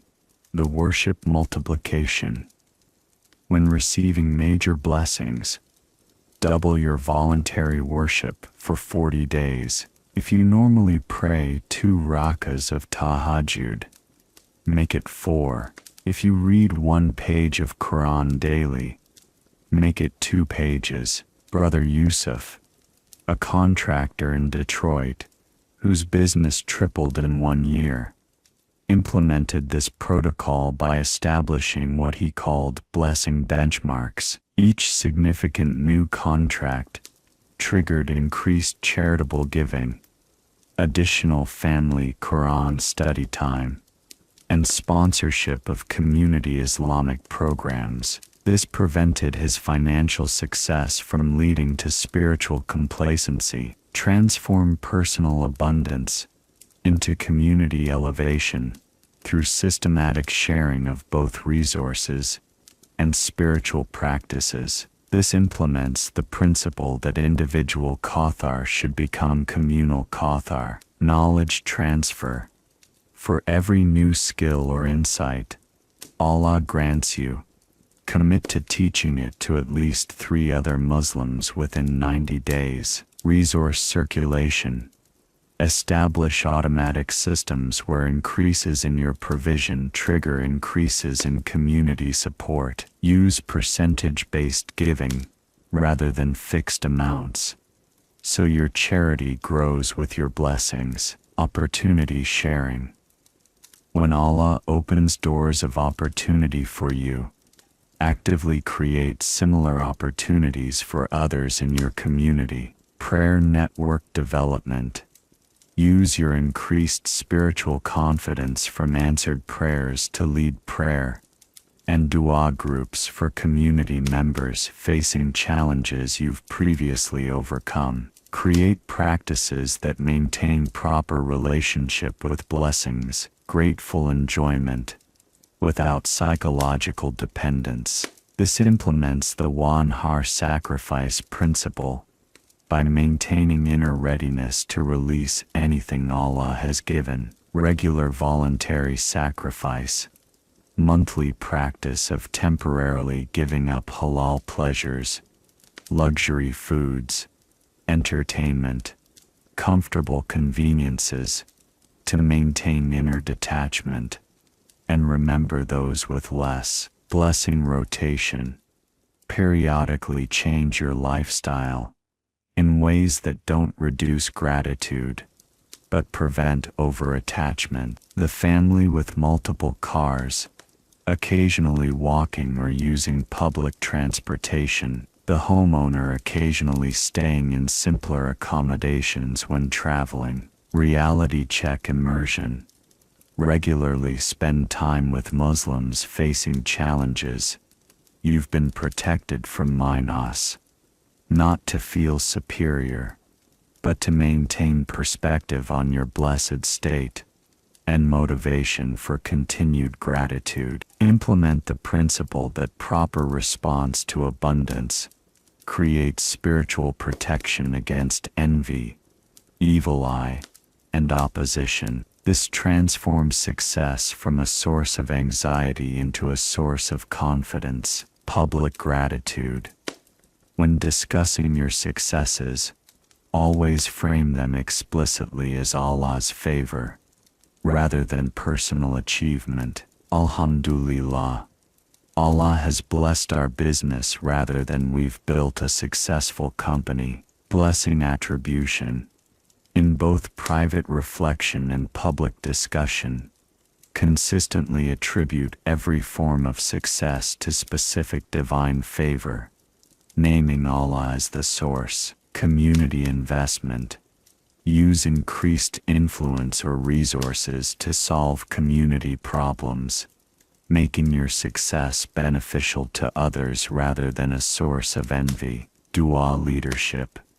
As Allah increases your blessings, increase your public dua for others facing challenges, positioning yourself as someone who seeks community elevation rather than individual accumulation. Create systems that maintain spiritual momentum through changing seasons of abundance and challenge. This prevents the common cycle where spiritual practices fluctuate dramatically based on external circumstances. Baseline establishment. Set minimum worship and charity levels that you maintain, regardless of blessing fluctuations, with increases during abundant periods becoming new baselines rather than temporary additions. Accountability partnerships. Partner with other Muslims to monitor each other's spiritual responses to both blessings and trials, providing external perspective when internal evaluation becomes difficult. Legacy planning.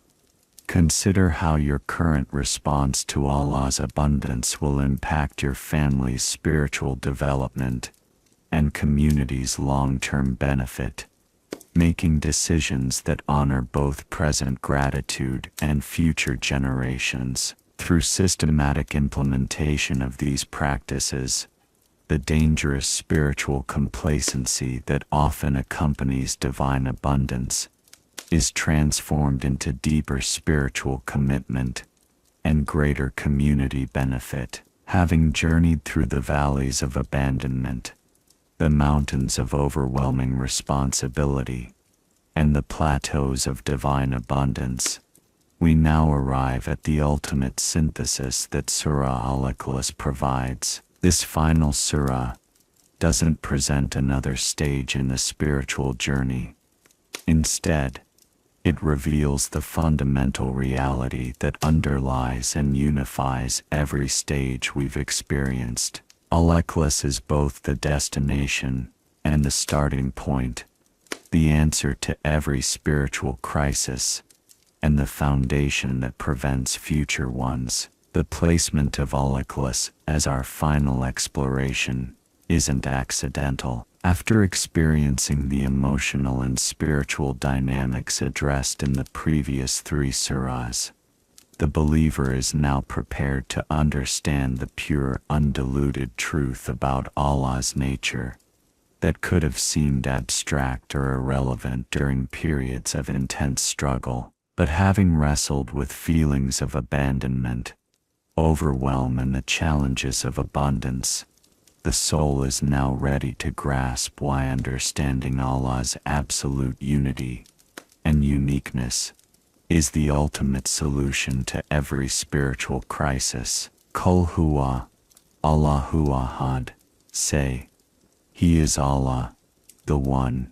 This opening declaration revolutionizes our understanding of every previous spiritual experience. The command, Qul, say, indicates that this isn't merely information to be known intellectually, but truth to be proclaimed, declared, and lived. It's a statement that transforms the speaker as much as it informs the listener. The pronoun huwa, He establishes Allah's transcendent personhood while maintaining His absolute otherness. This isn't an abstract philosophical principle, but a personal reality. The same He who promised never to abandon us in Ad-Duha, who expanded our chests in Ash-Sharh, who granted us abundance in Al-Kawthar. Every spiritual experience we've explored has been an encounter with this same singular, unique reality. Allahu Ahad presents the most profound theological statement possible. Allah, name that encompasses all divine attributes, the reality toward which every prayer is directed, the source from which every blessing flows. Ahad, not just one in number, but uniquely one, indivisibly one, incomparably one. This oneness isn't mathematical but ontological. Allah's being is so fundamentally unified that multiplicity is impossible at any level. Allahu As-Samad. Allah, the eternal refuge. This verse addresses the deepest human need that manifests in every spiritual crisis, the need for something absolutely reliable, permanently stable, eternally sufficient. The word Samad carries multiple profound meanings that directly speak to the struggles we've examined. Samad means the solid, impenetrable reality that nothing can affect or change. During our periods of feeling abandoned, we discovered our need for something unchangingly reliable. When overwhelmed by responsibility, we learned our need for something with infinite capacity. When managing abundance, we confronted our need for something that cannot be corrupted or diminished by our success or failure. Samad also means the one to whom all needs are directed, who fulfills all requirements, who provides all solution. Every spiritual challenge we've explored ultimately revealed our fundamental dependence on something beyond ourselves. Al-Ikhlas declares that this something is not a collection of different sources. It's one unified, self-sufficient reality. The grammatical structure, Allahu As-Samad, also indicates that Allah's self-sufficiency isn't an attribute He possesses among others. It's the very nature of His being.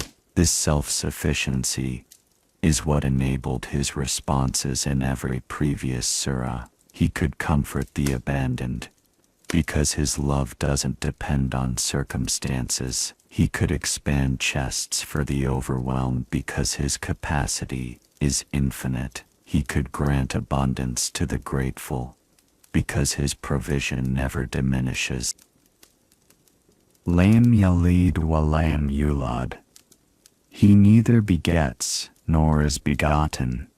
This verse establishes Allah's absolute independence from all forms of dependency, generation, or derivation. In the context of our spiritual journey, this principle provides the ultimate foundation for trust and submission. Lam yalid, he does not beget, means Allah doesn't create extensions of himself or require offspring to continue his existence or influence. This directly addresses the human tendency to anthropomorphize Allah, not to imagine that he operates according to human limitations or needs. When we felt abandoned, our pain came partly from imagining Allah as subject to changing moods or circumstances like human relationships. This verse establishes that Allah's care for us doesn't fluctuate based on his emotional states, because he doesn't have emotional states in the way humans do. Lam yulad, he is not begotten, means Allah doesn't derive his existence, power, or authority from any source outside himself. This addresses our tendency to wonder whether Allah's responses to our prayers depend on external factors or influences. When our du'as seemed unanswered, when divine guidance seemed delayed,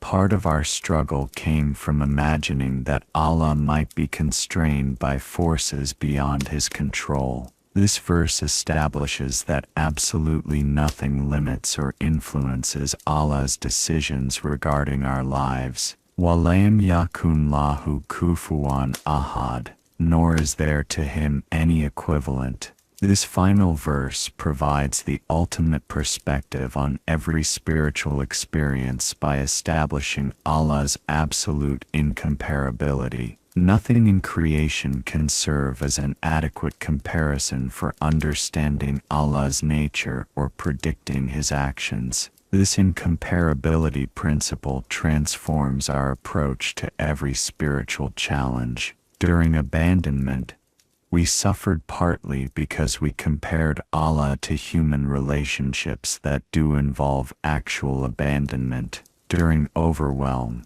we struggled partly because we applied human limitations to divine capacity. During abundance, we faced challenges partly because we compared Allah's generosity to human giving that creates obligation or expectation. Kufuwan doesn't just mean equal mayans, it means comparable, similar, or analogous. The verse establishes that absolutely nothing in our experience provides an adequate framework for understanding Allah. This isn't a limitation but a liberation. It means that when our limited human perspective suggests that Allah has abandoned us, forgotten us, or failed us, we can remember that our perspective is fundamentally inadequate for evaluating divine action. The word ahad appears again, creating a perfect circle with the surah's opening. Allah's oneness isn't just numerical unity, but absolute uniqueness that places him beyond all categories of comparison or evaluation that we might attempt to apply. This ultimate synthesis reveals that every spiritual struggle ultimately stems from forgetting or inadequately understanding Allah's unique nature, while every spiritual solution involves returning to and deepening our grasp of his perfect oneness, self-sufficiency,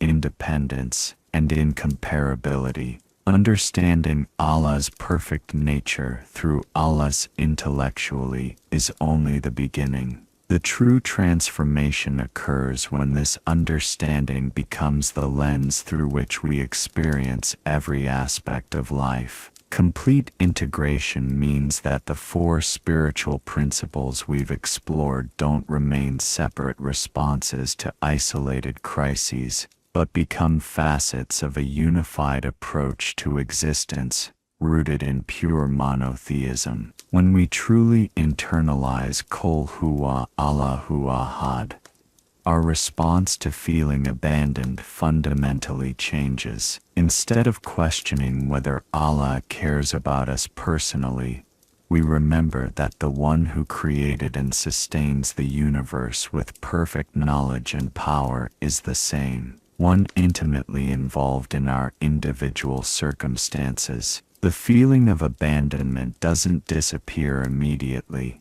but our interpretation of that feeling transforms. We begin to understand that divine timing operates according to perfect wisdom that our limited perspective cannot fully grasp. Sister Miriam, a teacher in Phoenix who struggled with infertility for 7 years, described how memorizing and deeply contemplating Allah's transformed her experience. I stopped seeing Allah's delay in answering my dua as absence or rejection, she explained. When I really understood that He is Ahad, uniquely one, I realized that His timeline for my life operates according to perfect knowledge and wisdom that I simply cannot access. The pain of waiting didn't disappear, but the doubt about His care did. Complete integration of Allahu as-Samad revolutionizes how we handle overwhelming responsibilities. When we deeply understand that Allah is the eternal refuge who is completely self-sufficient and the source of all sufficiency, our approach to massive challenges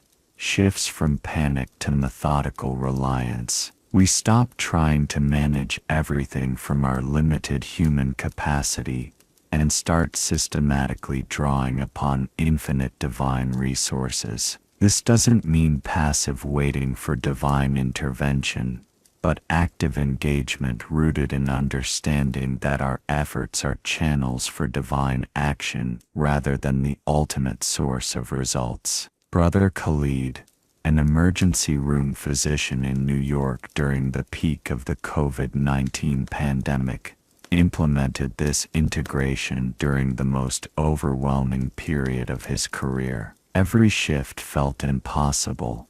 Too many patients, too little equipment, too much death, he recalled. But when I deeply integrated Allahu as-Samad into my work, I stopped trying to be the ultimate source of healing and started being a conscious instrument of Allah's mercy. I worked just as hard, but with internal peace, because I knew the ultimate refuge was handling what I couldn't. The principle Lam Yalid wa Lam Yulad completely transforms how we relate to divine blessings. When we understand that Allah doesn't generate children or derive from parents, we grasp that His generosity toward us isn't motivated by need, obligation, or expectation of return. This removes both the guilt that can accompany receiving blessings and the entitlement that can develop from continued favor.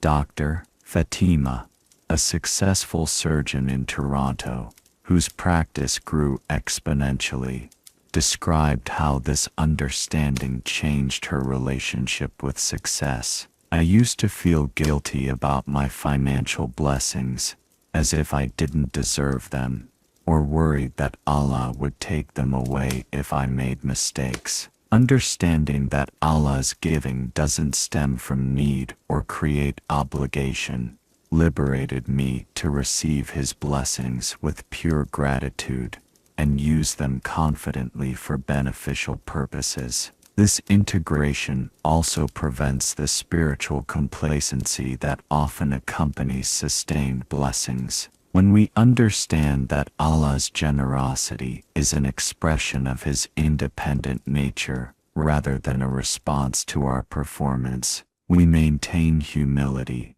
and continued worship, regardless of how blessed our circumstances become. Complete integration requires developing what we can call Tawhid-based decision-making, a systematic approach to life choices that flows directly from understanding Allah's perfect oneness. This framework applies the four spiritual principles simultaneously to every significant situation. The abandonment check. When facing any challenge, ask, am I interpreting this situation as if Allah could actually abandon someone who sincerely seeks Him? If yes, return to the certainty of divine care promised in Ad-Duha. The capacity assessment. When feeling overwhelmed, ask, am I trying to carry this burden from my limited human capacity instead of drawing upon infinite divine resources? If yes, implement the expansion principles from Ash-Sharh. The gratitude audit. When experiencing any form of success or ease, ask, am I responding to this blessing with increased worship and sacrifice? Or am I becoming spiritually complacent? Apply Al-Kawthar's gratitude protocol accordingly. The Tawhid Foundation. In every situation, ask, is my response rooted in understanding Allah's perfect oneness, self-sufficiency, independence, and incomparability? Or am I unconsciously comparing Him to creation? Return to Al-Ikhlas for perspective realignment. Individual integration of these principles naturally extends to community transformation. Families that implement Tawhid-based responses to challenges create households rooted in spiritual stability rather than emotional reactivity. Islamic organizations led by people who understand these principles develop resilience through difficulties and humility through successes. The imam who integrates these teachings doesn't just deliver them as lectures, but models them in crisis management, community disputes, and organizational growth. The Muslim business owner applies them to hiring practices, customer relations, and expansion decisions. The Islamic school teacher incorporates them into both curriculum design and student discipline approaches.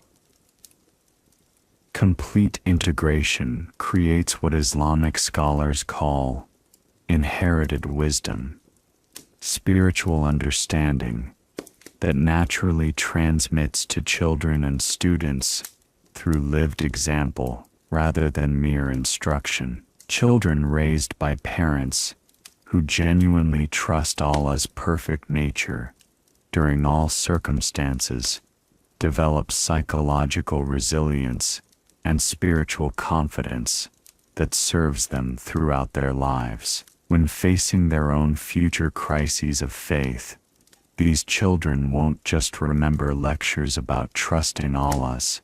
They'll have witnessed the practical reality of how Tawhid provides stability through every circumstance life presents. This integration becomes the foundation for generations of Muslims who approach both individual and community challenges from positions of spiritual strength rather than reactive desperation. The complete integration of these four surahs transforms scattered spiritual responses into a unified way of life that honors Allah's perfect nature while providing practical guidance for every human experience. As we reach the culmination of our spiritual journey through these four magnificent surahs, we arrive at the ultimate goal, becoming a living embodiment of their teachings, rather than merely someone who understands them intellectually. Final mastery means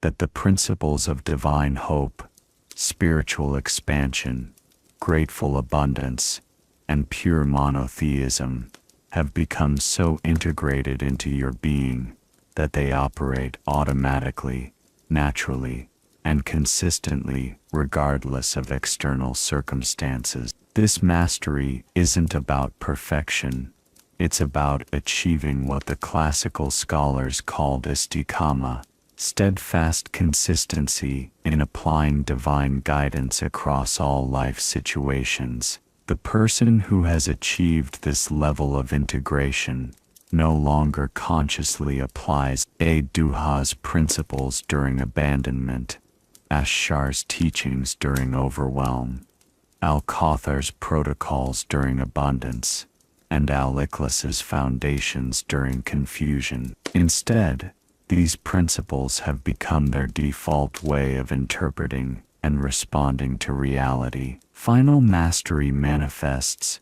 as what we can call a seamless spiritual operating system, an internal framework that processes every experience through the lens of these four spiritual realities without conscious effort. When challenges arise, the mastered believer doesn't need to remember to apply patience and trust. These responses flow naturally from deep conviction about Allah's nature and promises. Brother Muhammad, an imam in Birmingham, who has spent decades implementing these teachings, describes this transformation.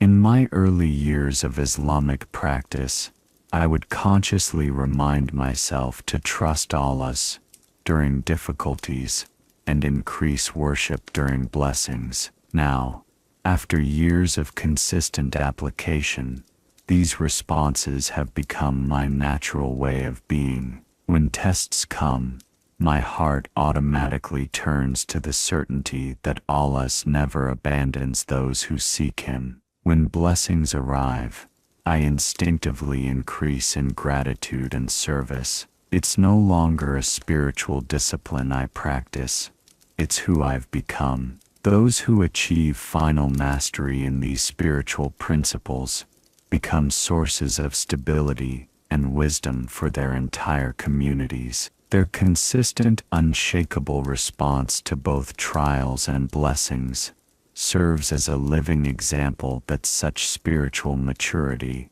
is actually achievable. They become what Islamic psychology calls spiritual anchors, people whose presence brings others back to proper perspective during emotional storms. Their children grow up witnessing practical demonstrations of unwavering trust in Allah. Their friends and colleagues observe how genuine Islamic principles create resilience and joy that external circumstances cannot destroy. Their communities benefit from leadership that remains stable and wise, whether facing organizational challenges or experiencing rapid growth and success. Final mastery doesn't represent a static achievement, but the beginning of continuous spiritual elevation. Each new application of these principles at higher levels of life responsibility creates deeper understanding and greater capacity. The business leader who maintains perfect trust during economic uncertainty develops spiritual muscles that prepare them for even greater tests and responsibilities. Sister Khadija, a successful entrepreneur in Dubai, explains, "When I first learned these principles, I applied them to personal challenges, family conflicts, health issues, career decisions. As my spiritual capacity grew, and Allah increased my responsibilities, I found myself applying the same principles to community leadership, international business decisions, and mentoring other Muslim women. The principles remain the same, but their application becomes more sophisticated and far-reaching. The final fruit of mastery is what the Qur'an calls sakina, divine tranquility that settles upon hearts that have achieved complete trust in Allah's perfect nature. This isn't emotional numbness or detachment from life's realities, but rather profound inner peace that coexists with full engagement in life's challenges and opportunities. This unshakability manifests as emotional stability. Feelings still fluctuate, but they don't dictate responses or decisions. Perspective clarity, the ability to see temporary circumstances within the context of eternal realities. Response consistency, Reactions to both trials and blessings align with Islamic principles regardless of intensity or surprise. Community benefit, personal spiritual stability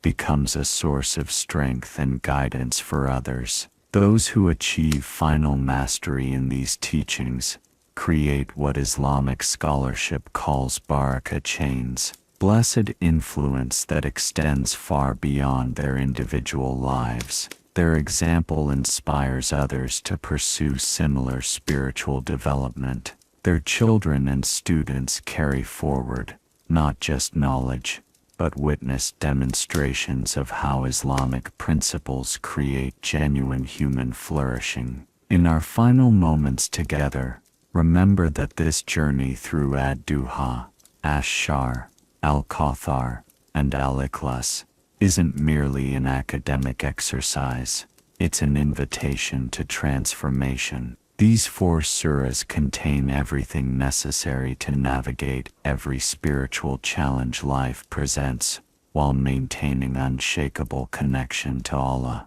May Allah grant you the consistency to apply these teachings, the wisdom to recognize His hand in every circumstance, and the ultimate peace that comes from complete trust in His perfect nature. Ameen. Thank you for spending this time in reflection. If you found peace in today's SEP's recitation, kindly subscribe so you can join us again for the next chapter of the Qur'an, Insha Allah.